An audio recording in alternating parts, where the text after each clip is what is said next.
যে খবরের দিকে নজর রাখবো, ভূপেন্দ্র যাদবের সঙ্গে মুখ্যমন্ত্রীর বৈঠক, শেষ দফতরের বাংলোয় বৈঠক। আরো একবার আপনাদেরকে জানাবো, ভূপেন্দ্র যাদবের সঙ্গে মুখ্যমন্ত্রীর বৈঠক, শেষ দফতরের বাংলোয় বৈঠক।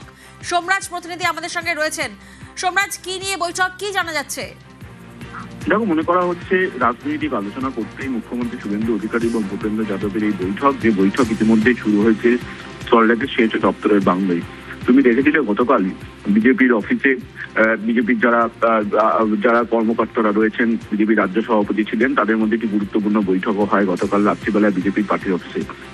এবং তারপর মুখ্যমন্ত্রী শুভেন্দু অধিকারীর সঙ্গে ভূপেন্দ্র যাদবের এই বৈঠক নিঃসন্দেহে রাজনৈতিকভাবে যথেষ্ট গুরুত্বপূর্ণ হতে চলেছে বলে মনে করা হচ্ছে। তুমি জানো, আজ মুখ্যমন্ত্রীর হুল দিবসের অনুষ্ঠানে যোগ দেওয়ার কথা বাঁকুড়ার মুকুটমণিপুরে। তার আগে তিনি সল্টলেকের এই সেচ দপ্তরের বাংলায় চলে যান এবং সেখানেই ভূপেন্দ্র যাদবের সঙ্গে তিনি এই মুহূর্তে বৈঠক করছেন। তবে মনে করা হচ্ছে যে সাম্প্রতিক রাজনৈতিক পরিস্থিতি নিয়েই পর্যালোচনা করতেই এই বৈঠক করছেন মুখ্যমন্ত্রী শুভেন্দু অধিকারী ভূপেন্দ্র যাদবের সঙ্গে। বেশ।